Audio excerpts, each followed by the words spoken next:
Okay, so let's talk a little bit. Kind of the last section I want to hit is in any C-level role, or really within any senior management role, recruiting and leadership are two really critical elements of success, right? Like, of course, you're the only one coming up with all the great ideas, but everybody else has to execute, right? Just kidding. No, I'm saying Yeah, like, not I'm at just all. not at all.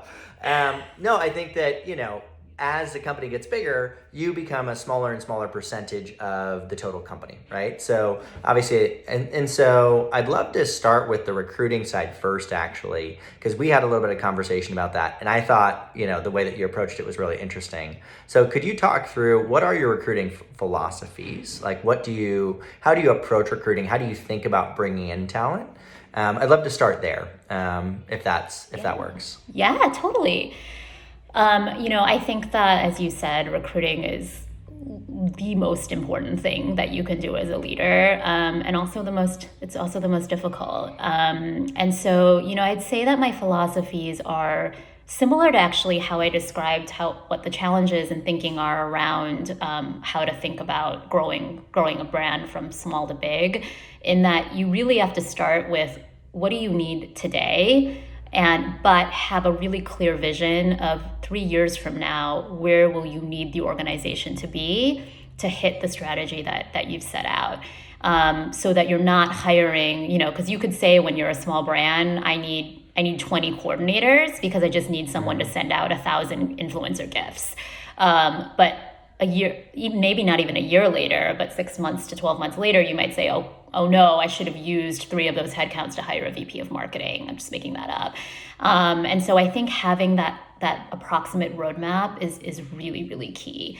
And then I think the second piece is really thinking about building that complementary team. When you're really small, every person and their superpower has to complement each other. And you can't sort of afford to have 5 people with the same superpower. Yep.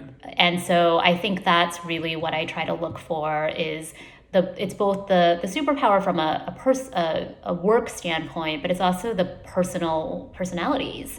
You don't want 5 people who all they're thinking about is how do I be the next head of marketing.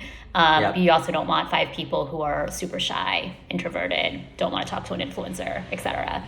And so I think it's that puzzle piecing that makes it so hard, but also so important. And I'm a piece of that too, in that I'm super aware of my strengths, my opportunities. And so when I look at hiring, I always think about like who's going to be, especially my key direct reports, how do we all really act as a great marketing leadership team as the company grows, so that we all kind of balance each other and create a great environment for the team. So like to your question of if I like to operate in the background, like who is going to go to the events and rally for head of marketing, and maybe somebody will want to do that and be better at that than me. And that's fine with me, and even better. So I think that's where it's all a puzzle piece and a lot of referrals. I'm obsessed with referrals.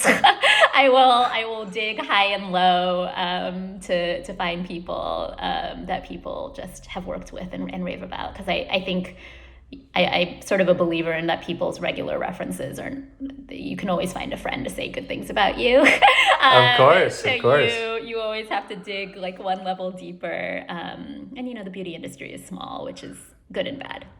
So So let's talk about that referral concept for a little bit. Like, what are your tactics there? Is it, are you incentivizing them? Are you just constantly hounding them? Like, what's the actual tactics there? no, I think it's all your network and and the Yep. people that you have genuine relationships with, and that you're always sort of communicating with each other. Because I've had people I hired that someone introduced me to because they weren't the right fit for their team at Yep. at the time, maybe too expensive, too senior, and so they've been like, she was amazing. I feel like you might need her. Let me introduce you. And I think if you're always doing that in return, then we're all here to support each other. That's actually one of the things I love about the beauty industry so much, is I feel like the leadership network, but at every level is really like ready to offer up advice to each other. No one's worried about like trade secrets. Like obviously you're not going to unveil your 3-year strategy plan to your closest competitor. But people are willing to share. I used this headhunter. They were really great.